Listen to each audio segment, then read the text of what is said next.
Salut, c'est Marco de Tough for Phone. Aujourd'hui, vidéo de test de l'Arcos 50C Oxygène, l'un des derniers nés du constructeur français Arcos, et donc l'un des mobiles qui vient se positionner dans la gamme Oxygène. Cette gamme qui est soi-disant le haut de gamme de Arcos, le plus performant d'Arcos.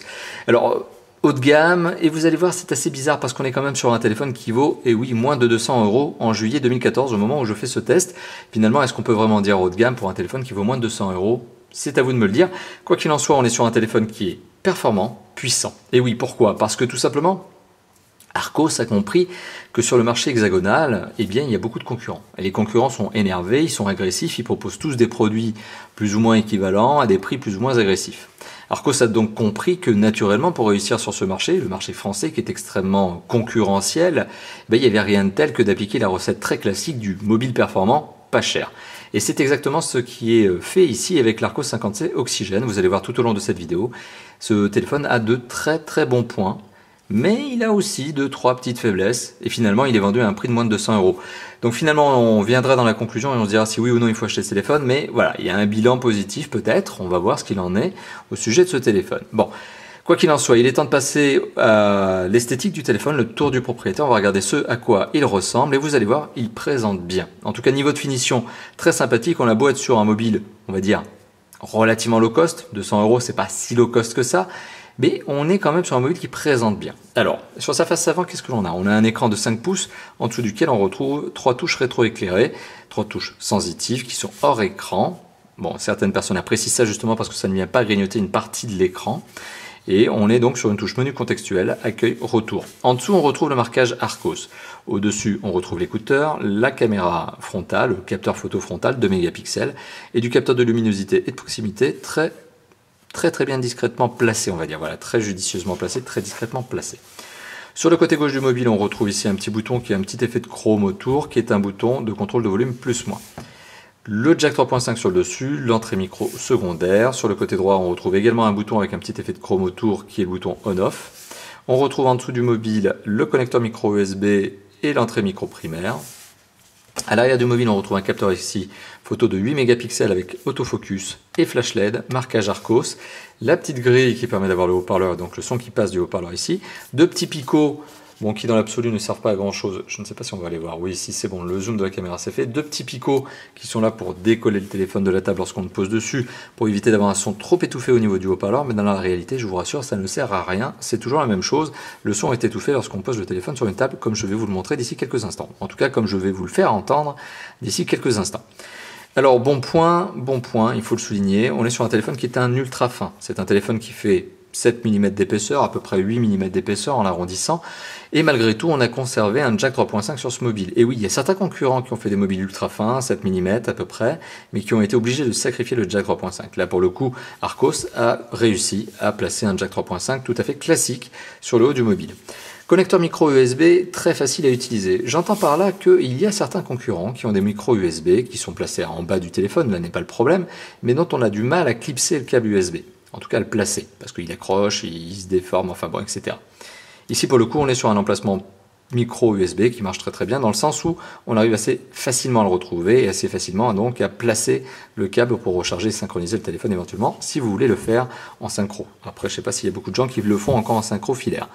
Voilà, donc on est sur un téléphone qui présente bien, qui n'est disponible malheureusement qu'en noir. Je dis malheureusement parce que personnellement j'aurais bien aimé le voir en blanc. J'aurais trouvé ça un peu plus sympathique, un peu plus fashion. Malgré tout, le design est réussi, sympathique, épuré, plutôt en angle, c'est vraiment tendance, avec ce petit effet de style en arrondi en bas. Ça c'est typiquement Arcos, on l'avait déjà retrouvé sur d'autres mobiles.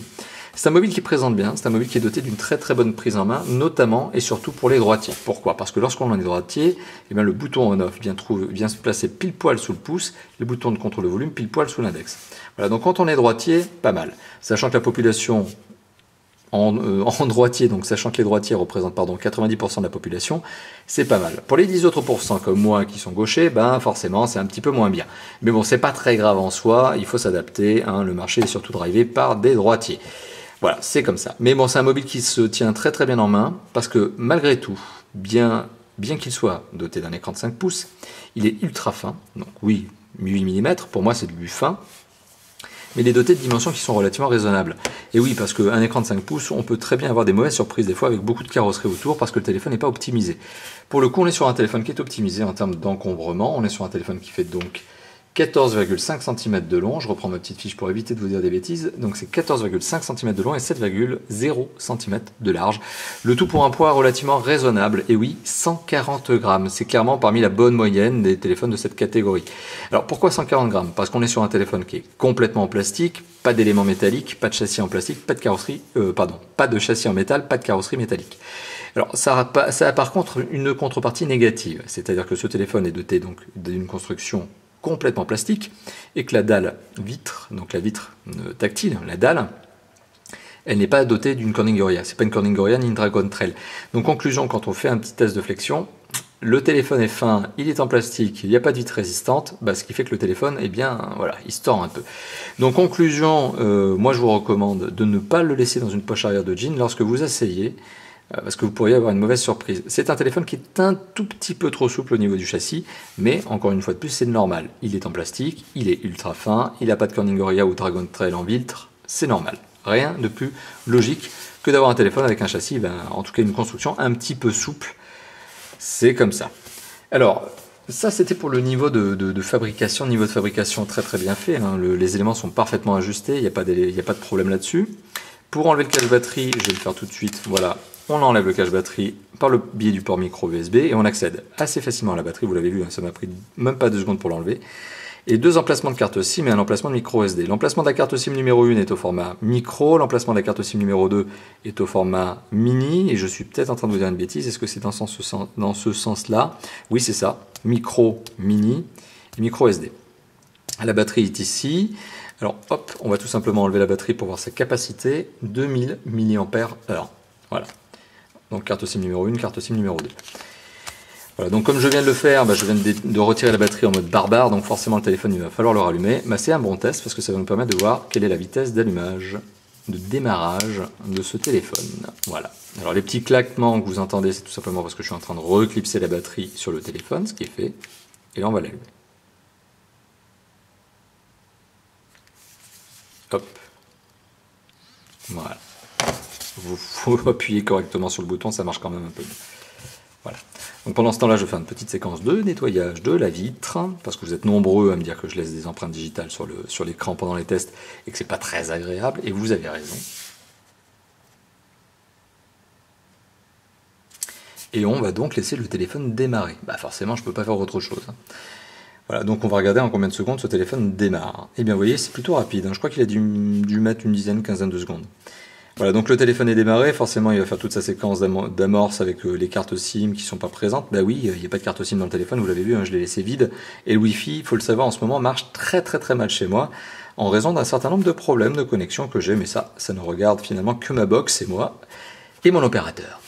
Voilà, donc ça, petite parenthèse faite, le téléphone démarre plutôt rapidement, un design plutôt sympathique, poids relativement raisonnable. Alors il est temps maintenant de parler de l'image, du son, et notamment peut-être de cet effet cinéma qu'on peut avoir sur un phablette. Alors, l'écran, c'est un écran de 5 pouces, c'est un écran de 5 pouces qui est un écran IPS avec une dalle tactile, donc une vitre qui est traitée Black Lamination, je crois, c'est son appellation. En fait, j'ai peur de vous dire une bêtise, mais en tout cas qui est traitée spécialement pour permettre d'avoir un bon noir. Bon, quoi qu'il en soit, oui, la qualité d'image est bonne, je vais vous montrer une petite vidéo, et vous allez voir, vous allez vous faire votre propre idée. Alors, petite parenthèse, un écran de 5 pouces, certes, un écran de 5 pouces doté d'une résolution HD Ready 720p, donc non pas Full HD 1080p, mais HD Ready 720p. Ce qui veut dire que l'écran est donc doté de 1280 pixels par 720 pixels de résolution. En termes de densité de pixels, ça nous donne 293 ppp. On est presque à la limite des 300, donc on est à la limite des 300 qui sont jugés le minimum pour ne pas voir les pixels à l'œil nu. Bon, on va faire grâce de ces 7 petits pixels qui manquent par pouce. On va dire que oui, l'image est très nette. Alors, enfin, très net, parce qu'aujourd'hui, maintenant, des images très nettes, ça dépasse les 400, et voire même beaucoup plus en PPP. On l'a vu, il y a des téléphones maintenant qui arrivent avec des écrans 2K. Bon, c'est comme ça. Alors, quoi de mieux que de vous lancer une petite vidéo? Alors pour ça, je vais utiliser une application qui s'appelle Archos Vidéo. Archos Vidéo, c'est une des 2 applications qui sont proposées par Archos sur ce mobile, et qui vous permettent notamment de lire les vidéos. Voilà. L'autre, c'est Archos Music qui permet de lire les musiques. Voilà, je crois que ça va de soi. Alors pour le coup, je vais vous lancer un petit film. Un film qui est en résolution max.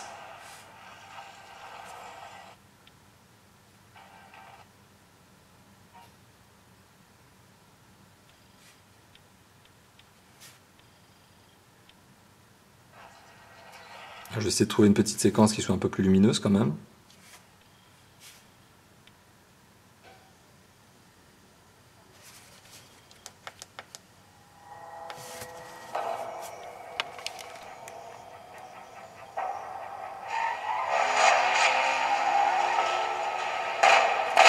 Alors vous le voyez, l'image est propre, on est sur un 720p, presque 300 ppp de pixels par pouce, donc 300 pixels par pouce. Une image qui présente une bonne qualité de contraste, de couleur. On est sur une image qui est plutôt propre, hein, et surtout une bonne luminosité. Et ça mérite d'être souligné. Voilà, vous voyez une belle qualité d'image. Donc je vais arrêter là. Ça mérite d'être souligné parce que tout simplement, aujourd'hui, bon, je ne vais pas dire aujourd'hui, mais depuis quelques temps, j'ai eu l'occasion de tester des téléphones qui, en termes de luminosité, et vous l'avez vu vous-même si vous connaissez les tests précédents de Top 4 Phone et si vous nous regardez sur notre chaîne, j'ai eu l'occasion de tester depuis quelques temps donc, des téléphones qui étaient dotés de très belles qualités d'écran, très belles images, hein, contraste, couleur, mais des luminosités faibles, tout simplement parce qu'il fallait mettre à 100% quasiment la lumière pour avoir une image avec du peps, quoi, pour qu'on puisse la voir correctement.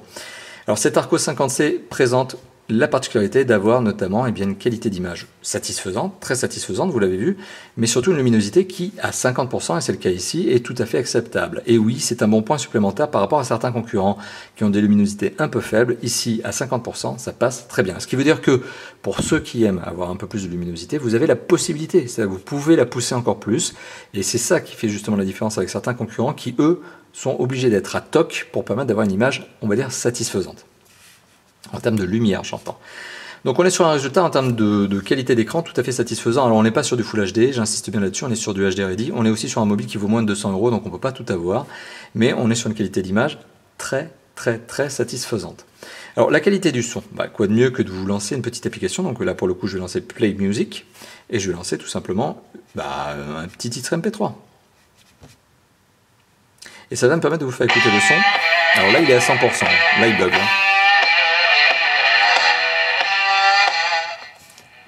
Alors le son de ce téléphone est puissant, hein, il n'y a pas de problème avec le haut-parleur, mais il a peut-être un peu de mal quand on le pousse un peu trop. Alors c'est surtout au niveau des aigus, il se perd un peu, je trouve qu'il manque de clarté. Mais bon, ça reste un haut-parleur, donc on n'écoute pas forcément sa musique de cette manière.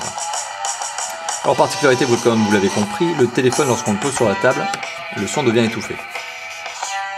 Voilà. Et le son vient bien de ce haut-parleur qui est ici. Voilà, vous le voyez, ou en tout cas vous l'entendez. Vous voyez, vous faites la différence entre ça et ça.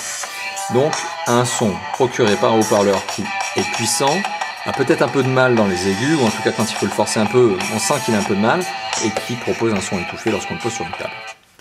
Mais c'est un son relativement convenable. Alors au niveau du jack 3.5 et au niveau de l'écouteur, je ne vais pas m'attarder là-dessus parce qu'il n'y a pas grand-chose à dire. Ça marche très bien, c'est du bon, et oui c'est du bon parce qu'aujourd'hui, quel est le téléphone qui, digne de ce nom, aurait un écouteur et un jack 3.5 qui ne serait pas bon? De toute façon, ça serait l'inverse. Si jamais le téléphone n'était pas bon sur ces deux principes, sur ces deux composants, j'aurais l'occasion de vous le dire et de décrier le téléphone, en tout cas de l'éliminer. Ici, on est sur quelque chose qui marche très bien au niveau de ces deux composants. Un jack 3.5 et écouteur, ça marche très bien, et au niveau du haut-parleur, je vous l'ai fait écouter, vous avez maintenant mon propre avis. Donc ça c'était pour vous parler d'image, du son. Effectivement on a plaisir à regarder des vidéos sur ce téléphone, ça marche bien, que ce soit des vidéos de films comme je vous l'ai montré via l'application Arcos Vidéo ou tout simplement via YouTube. Alors au niveau des performances, eh bien tout simplement, vous le savez, je valorise le téléphone via un certain nombre d'applications. Alors pour le coup, je ne vais m'attarder que sur une seule de ces applications parce que d'habitude je m'attarde sur 3D Mark, je m'attarde sur notamment Quadrant, etc. Pour le coup, je ne montrerai que Antutu pour aller au plus simple, pour aller au plus efficace. On est sur un Antutu qui fait 26 063 points. On va arrondir à 26 000 points. 26 000 points, eh bien c'est un très bon score. C'est clairement le score d'un haut de gamme et pourtant on est sur un téléphone qui vaut 200 €. C'est bien pour ça que ce téléphone se place dans les hauts de gamme d'Arcos tout en étant extrêmement raisonnable et agressif en prix. Et oui, comme je vous l'ai dit en début de vidéo, Arcos a bien compris le principe du « j'en propose plus ». Et je fais payer moins. C'est le seul moyen pour un constructeur tel qu'Arcos qui bénéficie d'un petit peu moins de notoriété que certains gros acteurs du marché tout de même, pour s'extirper, pour sortir un petit peu du lot, pour proposer un téléphone qui finalement va être un best-seller. Voilà. Donc, proposer des performances de haut niveau avec un prix bas, bah, c'est la recette ici qui, apparemment, vous l'avez vu, via Antutu est proposée. Et je vous le confirme, c'est le cas, parce que notamment avec Dead Trigger, Asphalt 8, etc., ce téléphone fonctionne à merveille. Il n'y a pas de problème au niveau des grosses applications, il n'y a pas de problème au niveau des gros jeux 3D, ça marche. Alors, ce sont des performances qui sont liées, bien sûr, vous l'imaginez, à des composants. Alors, je vous ai cité tout à l'heure un processeur octo-cœur. Et oui, il y a bien un processeur 8 cœurs dans ce téléphone. Alors, un processeur 8 cœurs dans ce téléphone, dont on va voir qu'il est... Eh bien, alors, on va avoir l'information ici. Alors, c'est un ARM Cortex A7. Bon, ça, c'est le type. Alors, c'est un Mediatek. C'est un Mediatek MT6592. C'est un Mediatek 8 cœurs. Donc, il présente la particularité d'avoir des cœurs qui ne sont pas forcément tous actifs en même temps. Parce que c'est le téléphone qui va les gérer, les utiliser en fonction, en tout cas, de la sollicitation du téléphone. Est-ce qu'il a besoin d'utiliser les 8 cœurs ou pas? Ça permet de réduire finalement un petit peu la consommation énergétique. C'est un téléphone qui présente aussi un processeur graphique qui est un bon processeur graphique. Et c'est sûrement ça aussi qui lui permet de s'en sortir aussi bien. C'est un Mali 450MP et c'est un point supplémentaire intéressant à mettre au compte du constructeur parce qu'il a compris, Archos, ce fameux constructeur, il a compris que mettre un gros processeur, mais mettre un processeur graphique de pacotille, en général, ça ne marche pas. Ça fait des téléphones qui sont dotés de mauvaises performances, notamment sur des écrans HD. Pardon. Et il y a certains constructeurs qui ont encore récemment, il y a encore 3-4 mois, ont fait cette erreur-là de mettre des gros processeurs de calcul et des très mauvais processeurs graphiques, et ça faisait des téléphones qui étaient incapables de faire tourner des jeux 3D correctement. Ici, on est sur un téléphone qui est homogène. Très bon processeur 8 cœurs et donc très bon processeur graphique. Enfin, très bon processeur graphique. À côté de ça, on a 1 Go de mémoire vive. C'est largement suffisant pour faire tourner le téléphone. Largement, oui. Parce qu'il y a bien des téléphones qui proposent 2 Go de RAM. Mais ici, il n'y en a pas besoin. Parce que le téléphone est peu gourmand en ressources. En tout cas, il est relativement raisonnable parce qu'il n'a pas de grosses surcouches. En tout cas, il n'y en a même pas, en fait, pour être plus simple. Au niveau de la mémoire de stockage, il faut savoir que ce téléphone est revendiqué comme étant un 8 Go de mémoire de stockage interne. Alors, c'est pas faux. C'est vrai que le téléphone, à la base, il embarque 8 Go de mémoire. Sauf que lorsque vous l'allumez pour la première fois, le système d'exploitation, eh bien, il en prend une partie. La méthodologie de calcul aussi en prend une autre partie, c'est comme ça. Et au final, vous vous retrouvez avec 6,2 Go de mémoire exploitable. Alors, sur ces 6,2 Go de mémoire exploitable, vous pouvez mettre vos applications, vos jeux, vos films, tout ce que vous voulez. Sachant que pour compléter cette mémoire, vous l'avez vu tout à l'heure, je vous l'ai montré, il y a un emplacement micro SD. Et cet emplacement micro SD permet d'ajouter jusqu'à 64 Go de mémoire supplémentaire. Bon voilà, c'est un bon point supplémentaire encore à mettre au compte de ce téléphone. Sachant que personnellement, pour un téléphone de cette catégorie-là, je revendique pas, ou en tout cas je vous conseille pas forcément de mettre une carte de 64 Go parce qu'elle risque de coûter un peu cher. Une carte de 32 Go, ça vaut une vingtaine d'euros aujourd'hui. Et à mon avis, c'est le bon compromis pour ce genre de téléphone. 32 Go, ça permet largement de s'en sortir, de mettre des films, de mettre du MP3, etc. Donc c'est très très bien. Une vingtaine d'euros supplémentaires égale 32 Go de plus. Bon, ça serait pas mal pour ce téléphone. Enfin, en tout cas, c'est mon avis. Voilà. Donc je vous ai parlé un petit peu des performances, donc un téléphone qui fait tout fonctionner. Vraiment tout fonctionner. Déjà à 14 000, 16 000 points sur Antutu, on a des téléphones qui font tout fonctionner. Alors à 26 000 points, vous l'imaginez, c'est un téléphone qui s'en sort à l'aise. Alors maintenant, il est temps de parler de la connectivité. Alors la connectivité de ce téléphone, je vais montrer le chariot déroulant, mais bon, ça ne va pas nous dire grand-chose, c'est juste pour illustrer mon propos. La connectivité de ce téléphone, elle est très satisfaisante à un détail près. Alors, je le rappelle, on est sur un téléphone qui est un téléphone de conception française, certes, mais qui est made in China et qui, plus largement, certes, même si c'est Archos, on sent bien la main d'Archos derrière dans la conception. Bon, on sent bien aussi qu'il y a une usine en Chine qui a drivé un petit peu le téléphone, qui a dit, voilà, il faudrait mettre tel composant et tel composant. Bon. Archos est plutôt un donneur d'ordre qu'un véritable architecte. Et donc, ce téléphone est doté de composants chinois, et notamment un processeur 8 cœurs. Et pour ceux qui le savent, les processeurs 8 cœurs sont des Mediatek, et les Mediatek ne font pas de 4G. Et oui, les téléphones qui sont des Mediatek sont généralement des double SIM, mais ne sont jamais des 4G, puisque la 4G n'est pas encore répandue en Chine, ils n'en ont pas besoin. Je dis ils, c'est le marché chinois, c'est les Chinois, parce que la 4G n'est pas encore déployée en Chine. Bon, ça ne saurait tarder, ça va venir, mais tant que ça n'est pas chez eux, forcément ça ne sera pas chez nous avec des Mediatek.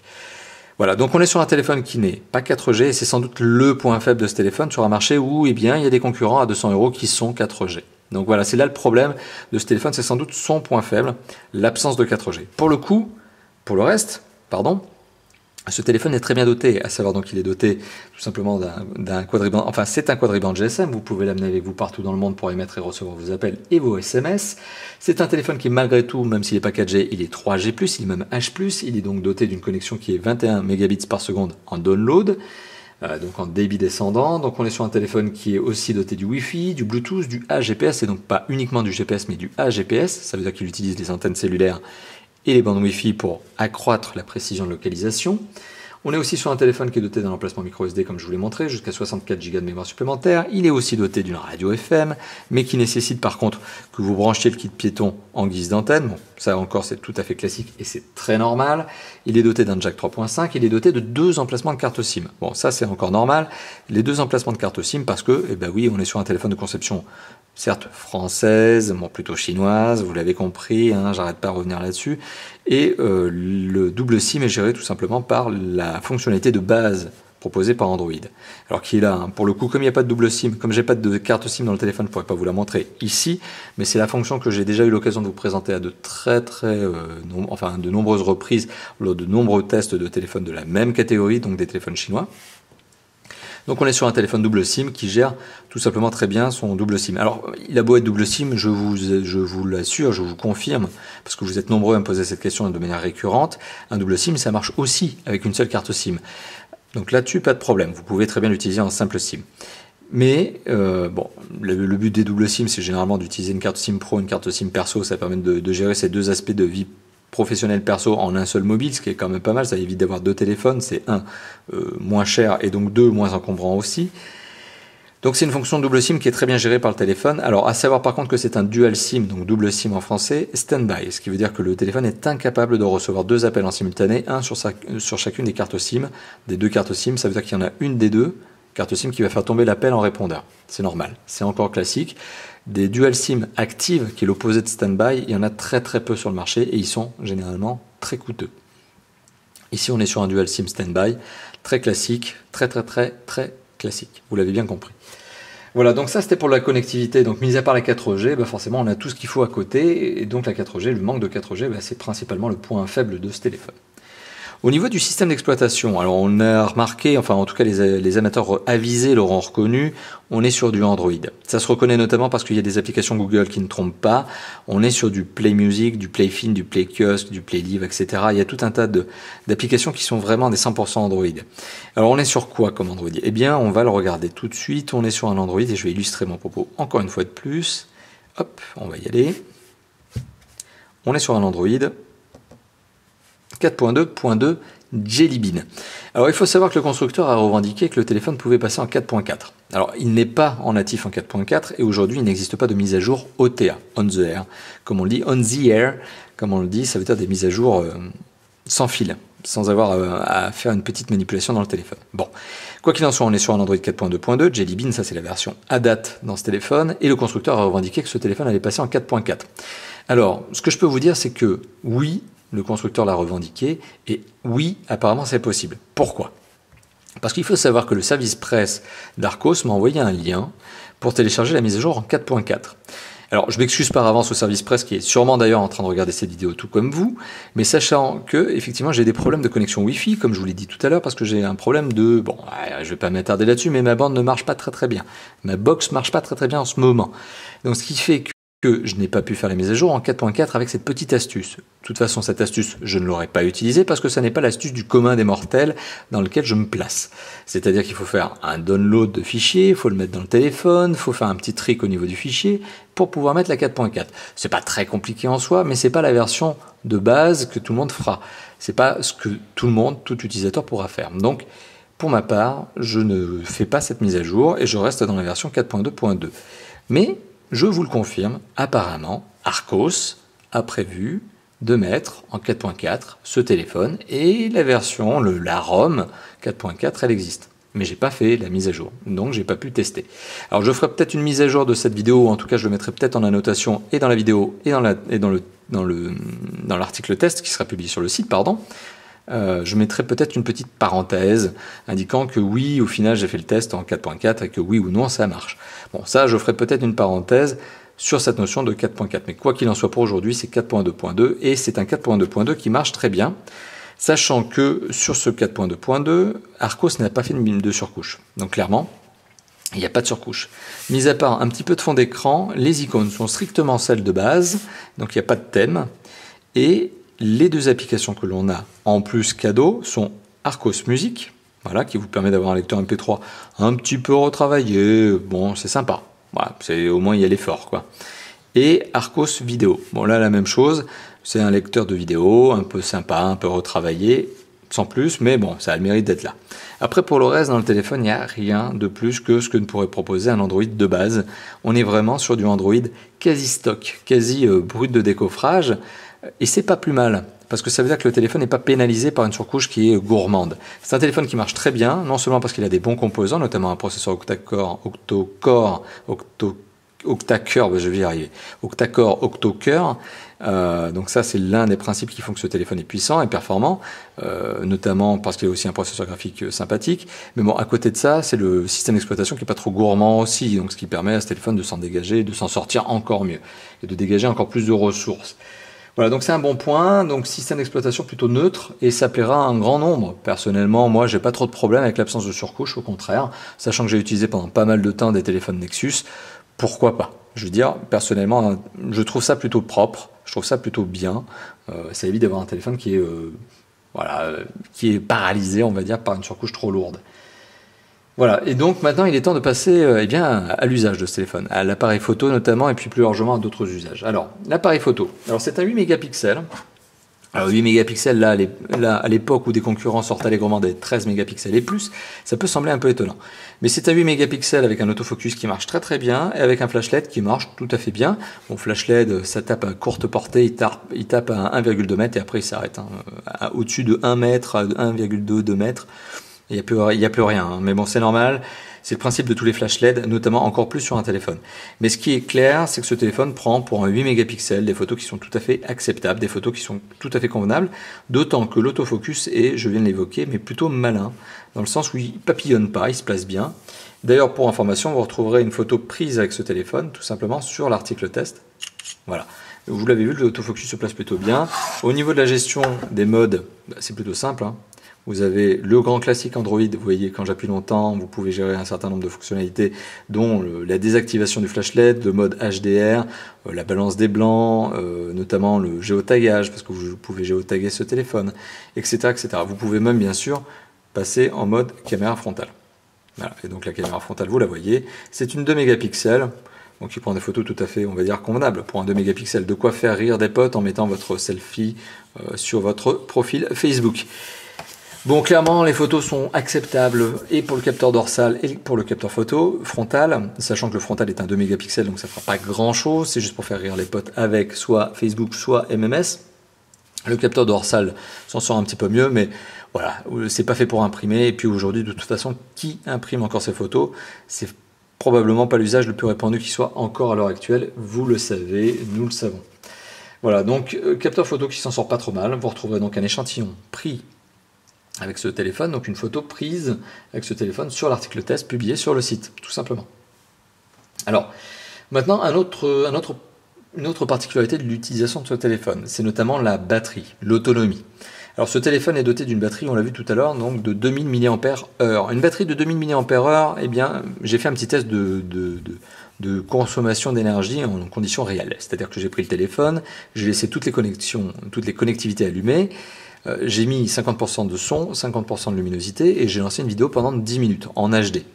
Donc le maximum de ce qui est supporté par ce téléphone. Et bien ce téléphone aura consommé en 10 minutes de vidéo un peu moins de 3% de batterie. Ce qui veut dire qu'en 1 heure de vidéo, on aura consommé un peu moins de 20% de batterie. C'est pas mal. C'est pas mal du tout pour ce téléphone, ce qui veut dire que c'est un téléphone qui est capable allègrement de dépasser la journée avant la recharge. Donc c'est vraiment un bon point. C'est un bon point supplémentaire à mettre au compte de ce téléphone. Parmi tant d'autres, vous l'avez compris tout au long de cette vidéo, l'autonomie donc un bon point. Alors je ne dis pas que si vous mettiez un jeu vidéo et que vous jouiez une demi-heure, votre téléphone, bien forcément, enfin finalement c'est plutôt l'inverse, l'autonomie va baisser fortement parce que oui, les 8 cœurs vont travailler à fond, le processeur graphique va travailler à fond, mais si vous faites de la lecture vidéo, de la lecture MP3, du mail, etc., donc si vous ne sollicitez pas à l'extrême le processeur de 8 cœurs qui est donc dans ce téléphone, c'est un téléphone qui va parfaitement tenir la journée avant la recharge. Voilà. Donc en usage normal, c'est un téléphone qui dépassera cette fameuse journée fatidique, le fameux cap de la journée avant la recharge. Voilà.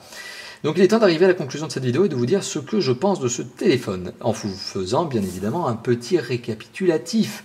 Alors je rappelle, c'est un téléphone qui est vendu à un prix très agressif, moins de 200 €. Il est doté de performances tout à fait sympathiques, dignes d'un haut de gamme. Il est doté d'une connectivité tout à fait sympathique également, si ce n'est malheureusement l'absence de 4G, ce qui est principalement son point faible face à des concurrents qui, eux, pour le même prix, proposent de la 4G. Et si aujourd'hui vous êtes à la recherche de la 4G, c'est probablement ce qui va vous manquer sur ce téléphone. Pour le reste, donc on est sur une connectivité tout à fait satisfaisante, vous l'avez bien compris, sur une image tout à fait satisfaisante, même si on n'est pas sur du 300 ppp, on est sur du 293, on est sur un écran HD Ready, donc certes pas Full HD, mais HD Ready, et c'est logique pour ce niveau de prix. Au niveau du système d'exploitation, on est sur un Android qui est quasi stock de base 4.2.2 avec la promesse, et vous l'avez bien compris tout au long de cette vidéo, que oui, ce téléphone passera en 4.4. En tout cas, c'est la promesse du constructeur et j'espère qu'il la tiendra, notamment en mise à jour OTA. Voilà, donc on est sur un téléphone qui globalement présente un usage tout à fait sympathique, agréable, avec un appareil photo qui s'en sort très très bien et une autonomie tout à fait acceptable, tout à fait cohérente.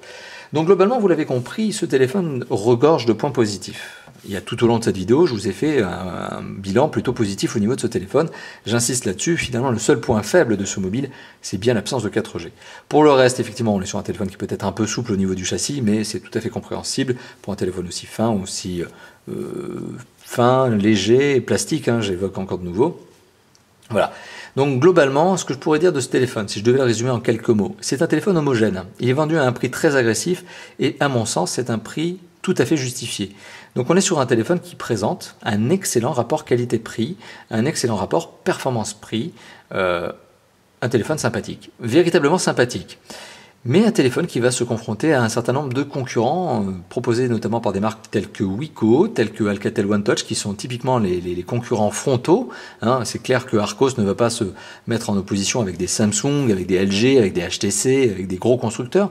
Archos est un constructeur de deuxième niveau. C'est un constructeur qui est là pour proposer le meilleur rapport qualité-prix, mais qui est certes là aussi pour piquer des parts de marché aux 3 gros, aux 3 ou 4 ou 5 gros constructeurs mondiaux, mais il est plutôt là surtout pour aller s'attaquer avec du Wiko et de l'Alcatel One Touch.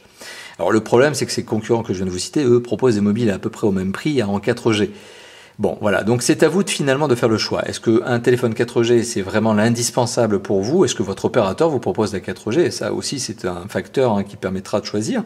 Ou est-ce que finalement, vous voulez tomber sur un téléphone agréable au niveau du design, performant, mais vraiment très performant, efficace? Voilà, donc c'est un peu un jeu de compromis. Si la 4G est vraiment indispensable pour vous, bah forcément, malheureusement, l'Archos 50C Oxygène n'est pas là pour vous, il n'y répondra pas, il ne répondra pas à votre attente. Par contre, si vous vous contentez d'une 3G+, tout à fait sympathique, qui marche très très bien, mais voilà, donc pas de 4G, mais qui à côté propose un téléphone design, performant, etc., etc., eh bien cet Archos 50C Oxygène doit faire partie de votre liste de choix. Parce que oui, vous l'avez compris, il y en a plusieurs. Donc oui, c'est clairement un téléphone qui doit se positionner dans les 4-5 téléphones de votre liste. Voilà, clairement. Voilà, merci d'avoir regardé cette vidéo. Donc une vidéo qui sera publiée comme d'habitude sur la chaîne de Top 4 Fun, la chaîne YouTube de Top 4 Fun. N'hésitez pas d'ailleurs à vous abonner si ce n'est pas déjà le cas. Et n'hésitez pas, comme d'habitude, à liker, partager et commenter directement sur la chaîne en elle-même, directement sur la vidéo. Vous pouvez également nous retrouver sur notre site, très classique bien sûr, sur lequel il y a l'article qui a été publié, l'article test, le texte de ce test qui a été publié. Donc le texte d'ailleurs dans lequel vous retrouverez un lien vers la photo que je vous ai indiquée tout à l'heure ayant été prise avec le capteur photo de ce téléphone.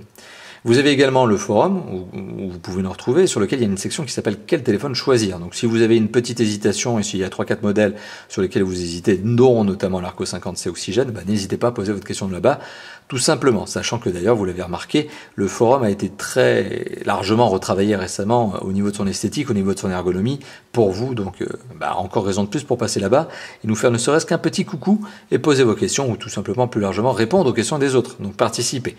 Et puis il y a aussi bien sûr 2 autres endroits où nous retrouver. Vous le savez, c'est très classique, il y a Facebook et Twitter. Et pourquoi je vous les cite? Parce qu'ils me permettent de vous donner le planning de test de l'équipe. Donc si vous avez envie de savoir ce que l'on va tester prochainement et envie de nous proposer vous-même les prochains tests à faire, eh bien n'hésitez pas à passer tout simplement sur Facebook et Twitter pour nous faire un petit coucou et commenter avec nous. Et n'hésitez pas bien sûr à devenir fan de notre page Facebook et un suiveur, un follower de notre compte Twitter. Voilà. Merci d'avoir regardé cette vidéo, il ne me reste plus qu'à vous dire à bientôt, bien sûr, bientôt pour d'autres vidéos de test, de vidéos de déballage et plus largement de vidéos de présentation. Allez, à bientôt, ciao ciao, et encore merci d'avoir regardé cette vidéo. Ciao ciao.